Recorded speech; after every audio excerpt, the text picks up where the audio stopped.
Hello, Belle. How are you doing today? Are you having a good week and are you looking forward to the weekend?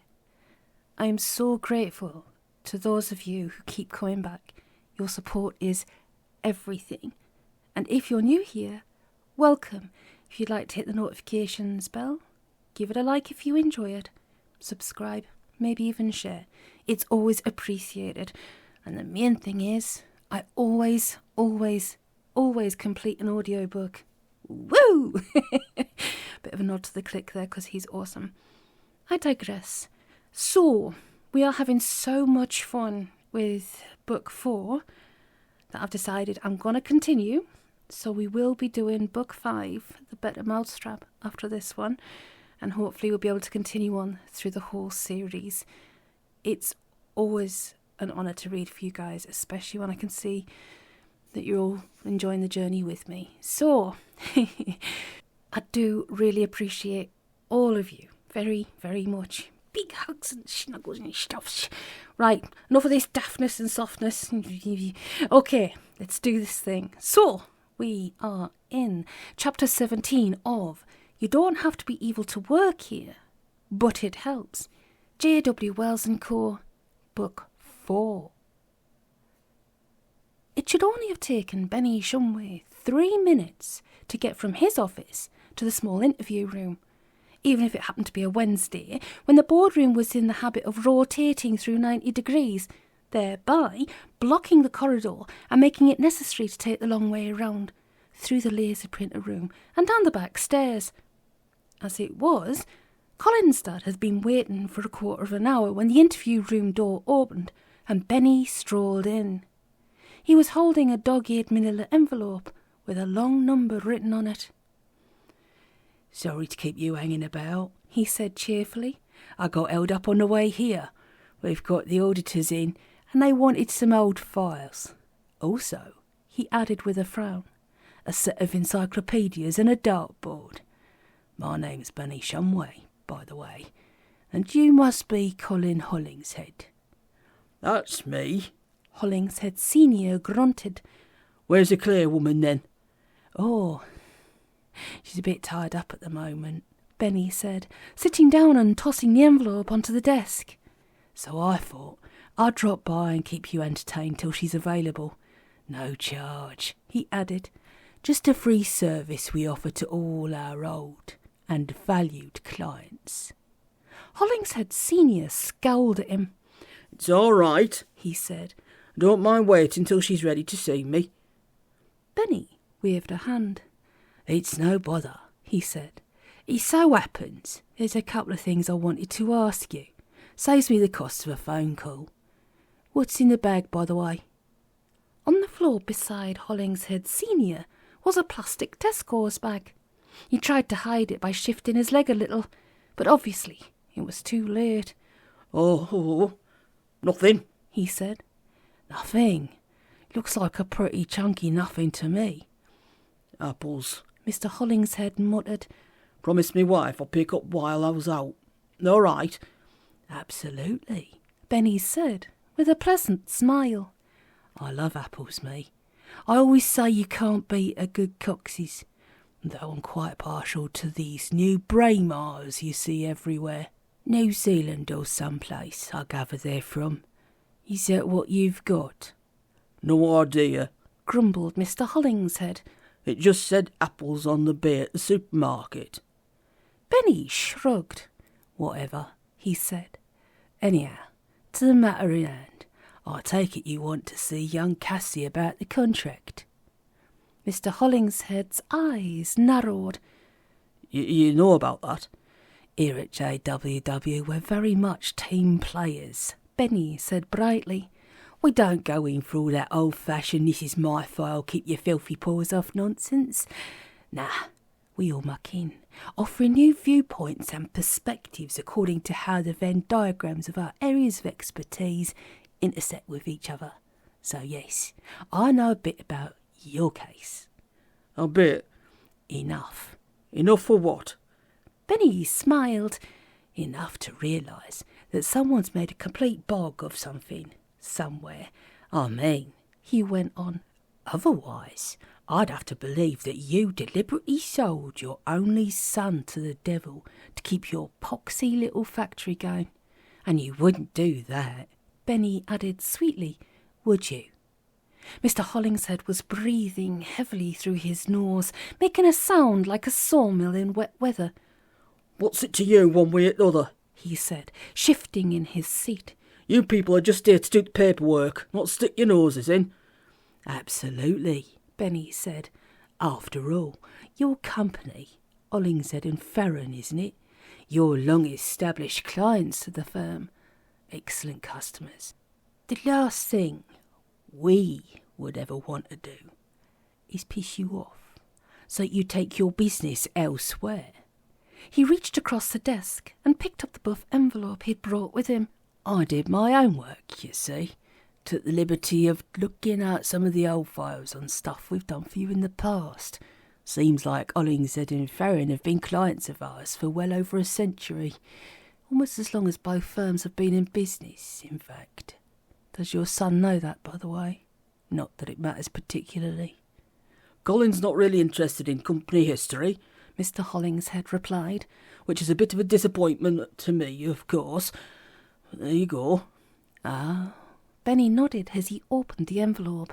So presumably he doesn't know about the first job we did for your company, way back in, let's see, good heavens, 1839. That's what, 162 years. 167, actually, Mr. Hollingshead grunted. Is it? Yes. You're right. Well done. Usually I'm pretty good at mental arithmetic, but today's just not been my day as far as maths is concerned. Anyhow, he went on, it's been a long and fruitful association by any standards. You got old shelf to yourselves in the clothes file store, which means I haven't had time to go back through all the work we've done for you, not by a long shot. So I started off at the beginning. He reached into the envelope and pulled out a folded sheaf of yellow paper. Here it is, he said. The first bit of business you ever put our way. Fascinating stuff. Is it? Oh, yes, Benny said, with a brisk nod. Of course. You'll know all about it.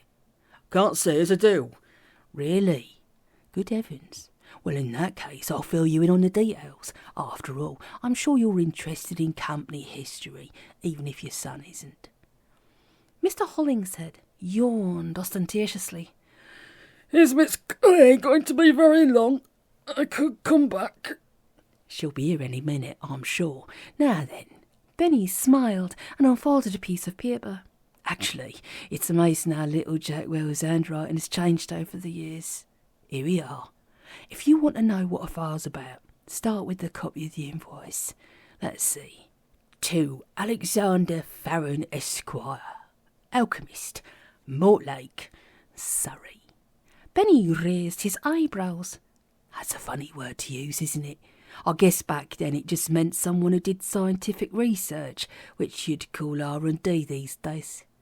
Fascinating, Mr. Hollingshead said. Look, can't you ring the bloody woman and ask her how much longer? Benny frowned. Come on, he said. We haven't got to the good bit yet. Ah, yes, here we go. To the procurement and supply of 1 pip from an apple from the tree of life, £12, 18 shillings and 4pence. And then there's a stamp, and someone's written paid, and the date. He paused. Now I'm assuming that Alexander Farron was your great-great-great-grandfather's business partner. Yes? Hollingshead Senior nodded. What about it? Benny smiled.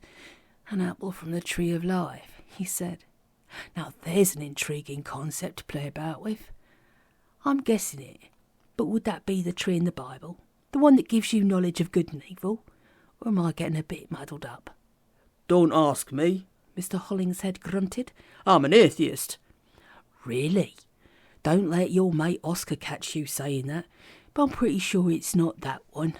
Barking up the wrong tree, you could say.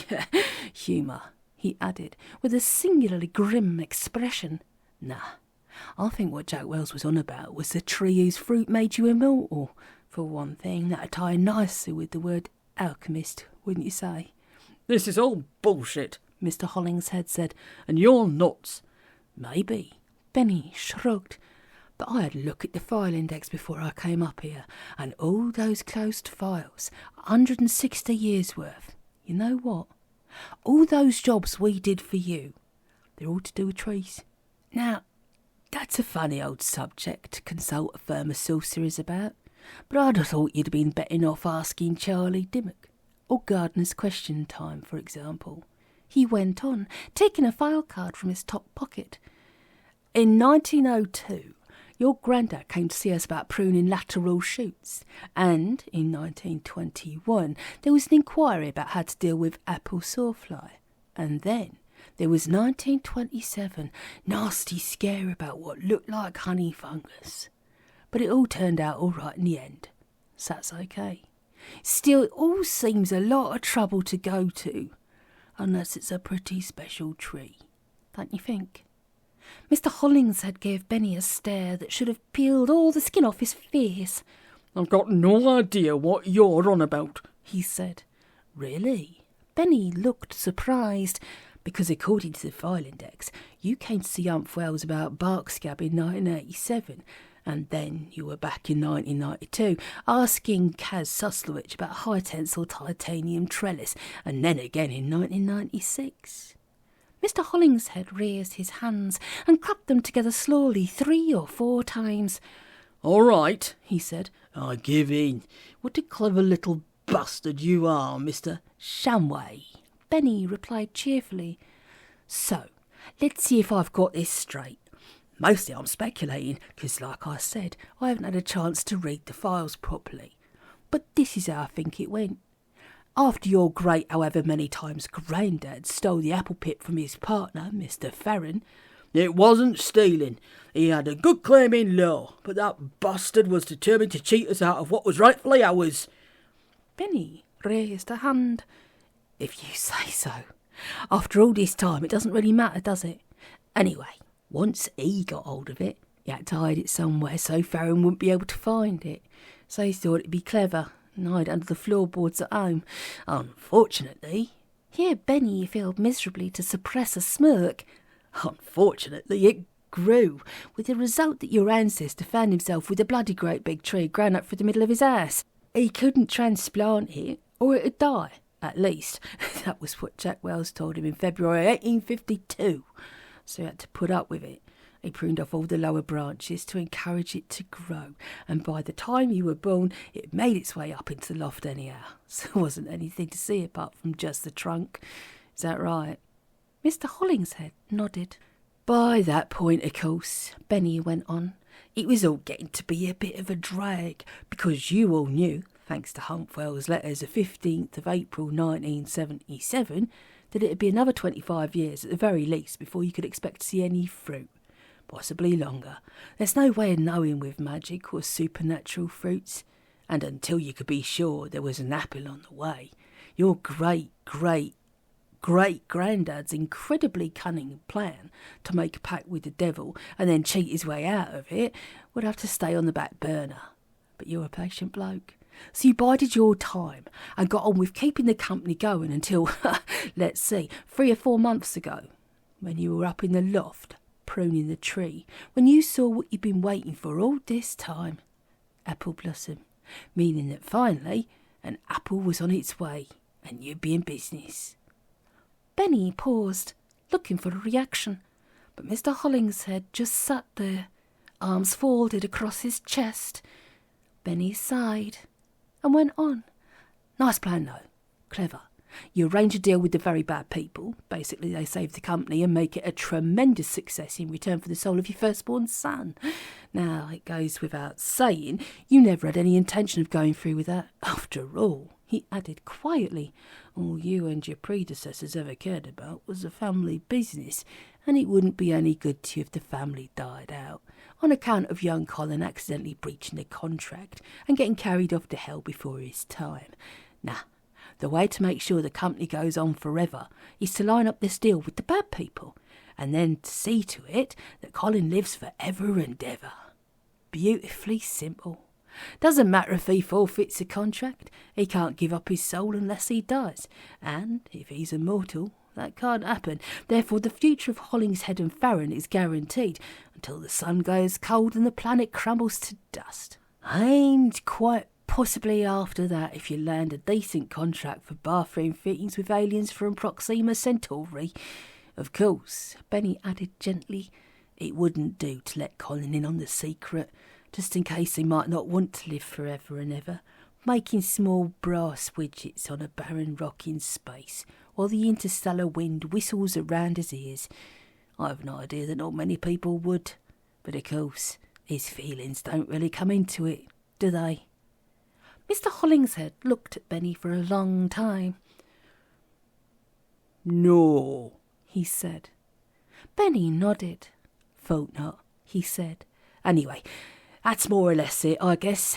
You've just had an uncomfortable few weeks waiting for the fruit to ripen. You were a bit concerned in case the deal went wrong, and the contract got forfeited before the apple was ready to eat. But at last, I'm guessing late yesterday afternoon, judging by a frantic word that Colin didn't come home last night, the apple was finally ripe, and all you'd got to do now is get him to eat it. And there you are, job done, after 165 years of careful, patient planning. Mr. Hollingshead shook his head. No, he said. I told you, 167. Of course. Benny dipped his head to acknowledge the error. Anyway, Mr. Hollingshead stood up. Obviously you're very clever, figuring it out all by yourself, and you can give yourself a great big pat on the back, but you know what? It's none of your bloody business. Benny smiled. True, he said. That didn't seem to appease Mr. Hollingshead particularly. He took a long stride and stood over Benny, looking down at him. How I choose to run my company is up to me. I pay you people to help, not to go around snooping and making difficulties. If you want to take this up with your senior partner, fine. I expect you'll be able to find another job somewhere else. Benny shrugged. I'm quite happy where I am, thanks. And like you said, it's nothing to do with me. Right. Besides, Benny went on, there's no harm done. I mean, defrauding the devil. I suppose that counts as a good deed, really. You probably get a bonus mark for it.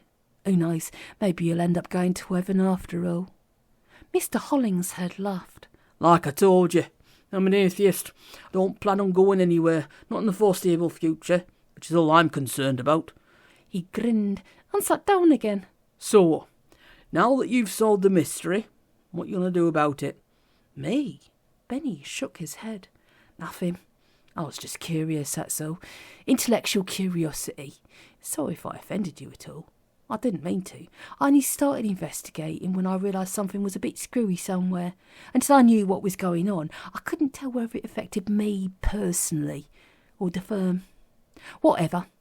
Now I know I was right about what's been happening and that it's none of my business, like you said.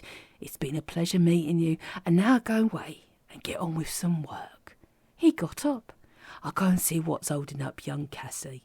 It's not like her to keep client waiting. Mr. Hollingshead yawned. You do that, he said. You know what they say, time is money. Quite, Benny said. He picked up the papers he'd left on the table, took a step towards the door. What nice thing, though? Mr. Hollingshead had taken a magazine from his pocket. He opened it and started to read. What? The apple. Benny reached inside his left sleeve and took out a short length of thick steel pipe. Once it's ripe, how long does it stay fresh for? You consulted Aunt Wells about that back in 85, but I didn't have time to look up what he told you. 48 hours, Mr. Hollingshead grunted, his face buried in the magazine. After that, it's no good. Doesn't work. Why? Just interested. That's all. Pleasant dreams, Benny added, as he swung the pipe and bashed Mr. Hollingshead on the top of his skull. When all else fails, do the work they're paying you to do. Cassie went to her filing cabinet, took out the Magchajewski file, a routine surreal estate transaction involving the sale and purchase of a house in a small Scottish village that only exists for one day in every 50 years, sat down and started filling out a form. The other thing about really boring work is its anaesthetic quality. While she was calculating the apportionment of 50 years' worth of unpaid council tax between the buyer and the seller, her mind was occupied and therefore not open to disturbing stuff like love, whether true, false or chemically induced. Unfortunately, the calculation was pretty straightforward, even taking into account the 25% tax rebate on properties trapped in a spatio-temporal vortex, and as soon as she'd finished it, the thoughts came trooping back, like kids home for the holidays, clamouring to be entertained. Cassie knew perfectly well that what she felt wasn't real. It was just a bad trip. Unwanted stuff forced into her mind by whoever was responsible for giving her that bloody filter. Furthermore, on one level she was just starting to get good and angry about being used as a component in somebody's grand design. It was particularly unfair that whoever it was should have picked on her, since what she still tended to think of as the soppy love stuff simply wasn't her scene at all. When all the other girls in her class had been obsessed with eyeshadow, lip gloss and the complex tactical exercises involved in attracting or disposing of boyfriends, she'd watched them all with sheer bewilderment and wondered if she really belonged to the same species. Boys simply didn't interest her, for one very obvious reason. They couldn't do magic. They didn't even realise it existed. As far as she was concerned, she had nothing in common with them whatsoever. She'd always known who she was and what she was going to do. Daddy had told her when she was 6, and from then on it was just a matter of being patient until she'd grown up and learned what she had to know. 20 years later, here she was. She'd made it, succeeded, passed the exams and won through to the only prize that mattered. A good job with one of the top firms. Indeed, here she was, sitting at her desk, doing apportionments and ticking boxes on forms. Victory! But at least she'd stuck to the path she'd set out to follow. And yes, what she was doing right now was pretty dull and trivial, not much different from being an accountant or a lawyer or any of the things the other girls had gone on to do. But in 10 years' time, 15 at the most, she'd be a junior partner, or at the very least an associate, and then... A picture of Colin's face drifted into Cassie's mind, like stomach acid welling up through a hiatus hernia. Love. The thing everybody else was so mad keen about. The thing she'd always known she could take or leave alone. It was so unfair, because it was such a stupid thing. It turned your mind to mush, and got in the way of work and progress. And what did it get you in the end? Mortgages and laundry and late-night supermarket shopping and school runs and sewing name tags into gym kit, rapidly followed by lost opportunities, disillusionment, failure, decrepitude, and the grave. Partly it was life's fault, for being so ridiculously short and inflexible. You fell in love, you settled down, you compromised. Suddenly all sorts of unimportant things were making demands on you, like a pack of small yapping dogs. Before you knew it, you were out of time. Too old to have time left to progress beyond a certain point in your career. A part-timer. A reliable old workhorse who cheerfully got on with the stuff the young high-flyers couldn't be bothered to do. Put upon and paid peanuts because at your age you didn't leave. That was love, Cassie thought bitterly.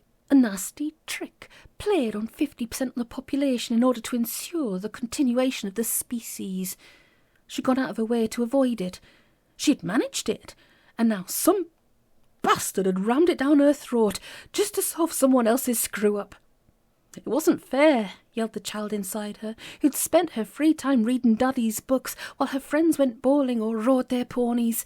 It wasn't fair, and as soon as she caught up with whoever had done it to her, someone was knocking on the door. Judging for the fact that they were waiting for her to reply before coming in, Cassie knew that it wasn't Connie or Benny. Yes, she sighed, and the door opened. Have you got a minute?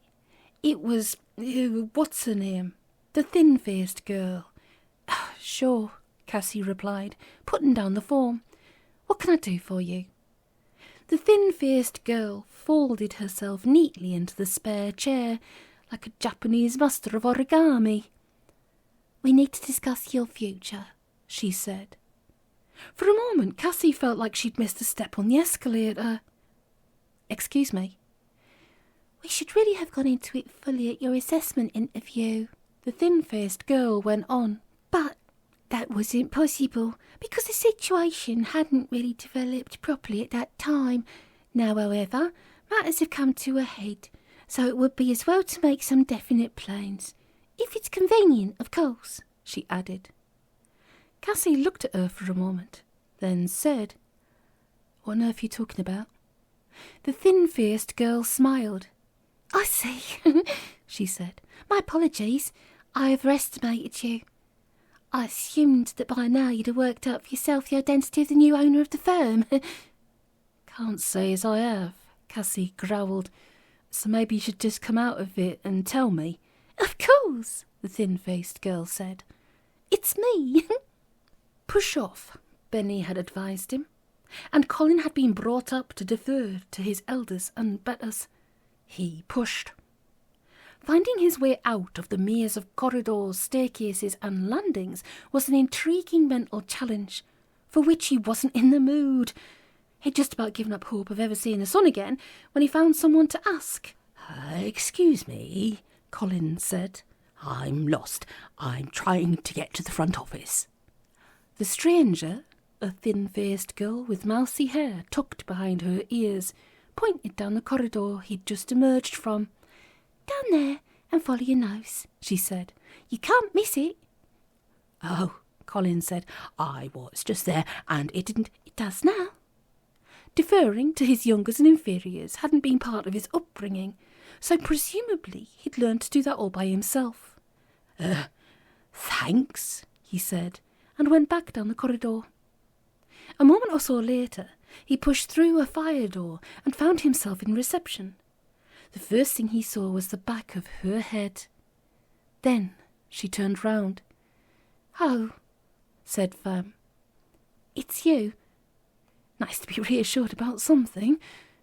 Yes, Colin said. Then he remembered something that had slipped his mind during the search. Have you decided yet? About what? About coming to Fnatu with me. Fam seemed to hesitate, and Colin also remembered that he'd asked her that yesterday afternoon, promising to return and hear her decision in about 20 minutes. You still want me to? She said. More than anything. She frowned. I don't know, she said. Colin took a deep breath. Maybe we should talk about it. Maybe. The phone on Fam's desk rang, but she didn't seem to have heard it. But not here, Colin added quickly. Come on, we can get a cup of tea or something. He wasn't quite sure why he'd said that. Partly because he had bad memories about tea drinking in this part of London, partly because it sounded so middle-aged. Nevertheless, she looked at him for a moment, then said, All right. Good. I'd better ring Christine and tell her I'm just popping out for a minute. No. Colin took a step closer. Don't do that. Just come with me. All right. They didn't say much to each other as they walked down St. Mary's. She asked him where he'd got to the previous evening. He replied that it was a long story and he didn't want to talk about it. She said, All right then. Or something to that effect. They turned a corner, and there was a tea shop. It wasn't the sort of place you'd expect to see in the city of London. It was nestled in a tiny space between the feet of two soaring glass towers, like a hedgehog between the hooves of a giraffe. It had a bow-fronted window with chintz curtains, and the little tables each had a white lace tablecloth and a little vase of wild primroses. On second thoughts, it was a work of genius, the perfect catnip to attract hassle city types. In spite of that, it was empty. The menu came in a red plastic leatherette folder with faded gold lettering on the front cover. What would you like? Colin asked, rather formally as they sat down. The homemade sponge sounds good. Just tea, thanks, Fam said, perching gingerly on the edge of her chair. What about you? For some reason he couldn't quite fathom. He really fancied a hot chocolate with whipped cream and a macaroon. "Just tea for me as well," he said. A waitress decloaked off their port bow and took the order. Neither of them looked at her, and she went away. "Right then," Colin said, inappropriately brisk. Vanuatu, what about it? Fam looked at him. It felt like it went straight through him. "I'm not sure," she said. Not what he'd wanted to hear. Yes, would have been very nice. No, he could have lived with, but not sure just meant it was all going to keep going on and on and on, and he wasn't sure he could stand that. Look, he said, if you don't like the idea of Vanuatu, there's all sorts of other places that do just as well. Anchorage, Tahiti, Ulaanbaatar, Sutton, bloody Coldfield, anywhere, so long as it's a long way from here and we're together. Fam was still looking at him. "Actually," she said, "it's not the destination." "Oh." Pause. The faceless waitress brought 2 cups of tea and a sugar bowl. Then an interspatial void opened and swallowed her up, as though she'd never existed. "So, what is it you're unsure about?" "Whether I love you or not." At least it was a straight answer. No mucking about decrypting torturous verbal defences. "You're not sure?" Colin repeated. Fam nodded. "At least," she said, "I know how I feel, and I do love you." She stopped, as though she just noticed that some part of her clothing had come undone. Then she sort of shrugged. Cat out of bag. Too late to go back on it now. "I do love you," she repeated. "What I'm not sure about is whether you love me." That, as far as Colin was concerned, was the daftest thing he'd ever heard. "Oh, of course I bloody love you," he snapped. "I wouldn't be asking you to run away with me if I didn't." She shook her head. "You think you do," she replied. "But it's only 5 minutes ago you were having a thing with that Cassie woman." "Oh, for crying out. A thing?" "I'm not stupid, you know," Fam said angrily. "I heard you together in the office that time, and yesterday. You came to see her. You said you'd be coming right back to hear what I'd decided. And then, when the office closed, you were still in there with her. What did you do, Colin? Go back to her place?" No." "All right, so where were you then?" She was scowling at him. "I had your dad on the phone this morning, 9:01, soon as the switchboard came on. He said you'd been out all night, hadn't come home, wanted to know where you are. Where were you?" Colin hesitated. It's a bit awkward," he said. "Right." No. Not like that. I was stuck in there all night. They locked the door and I couldn't get out until the doors opened." That look again. "You weren't in reception when we opened up this morning." Colin felt twitchy, from his feet upwards. "I found an office to crash out in and went to sleep. I didn't wake up until after 9. Fam sighed. "I don't believe you," she said. "You know what I think? I think you went home with her. But it didn't work, or something went wrong. She's ditched you, so you're trying me again. The rebound, isn't that what it's called? Well, that's not good enough for me, Colin." But her face had gone cold and hard as stone. "All right," she said. "You promised me faithfully that you don't love that Cassie Clay woman, and I'll believe you. Just say it. I promise. Well, go on." Colin opened his mouth, but nothing happened. It wasn't that he couldn't tell a lie. He'd been telling them all his life, though according to most people he didn't tell them very well. It wasn't even that he couldn't lie to her, because he knew he could, if he had to. But maybe it was some side effect of the love potion, or possibly even hanging out with Oscar and the lads, or maybe he simply couldn't tell her a lie about that. All right," he said. "I do love her. A bit," he added quickly. "But really it's not like that at all. It's this stupid fucking love potion that someone made me drink and—" Fam had stood up. Goodbye, Colin, she said, and started to walk out of the tea shop. The solution hit him like a bus. All he had to do was jump up, grab her by the arm, frog march her back to 70 St Mary Axe, find the Connie woman or that short man, and make them explain to her that the love filter really did exist and that someone was playing silly buggers with his life and his happiness. He pressed his feet to the ground, ready to stand up. That's the bad thing about pins and needles. No matter how much you want to stand up, you can't. Simply not possible. No blood supply to the feet, therefore no motor control. The most you can hope to achieve is toppling over and crashing to the ground in a heap. Colin tried that, but apparently it was a really acute case, and he couldn't move at all. Instead, he watched the back of Fam's head all the way from his table to the door. And then she'd gone. She'd left. There's probably a mathematical formula to calculate the exact point at which it's no longer possible to set things right, when it's definitively too late. It's only ever a matter of seconds either way. If I can get to my feet and hobble to the door before I can count to 5, I've got a fair chance of catching her before she's swallowed up in the crowd of pedestrians. 3, 4, 5, and that's that. My life has changed. Irreversibly. Forever. Colin sank back into his chair. Well, no need to hurry now. I can take my time. Got all the time in the world. And I've lost my one true love. Everything that made the world worth putting up with. Might as well wait until my feet are completely better before finding a shop that sells rope and unaliving myself.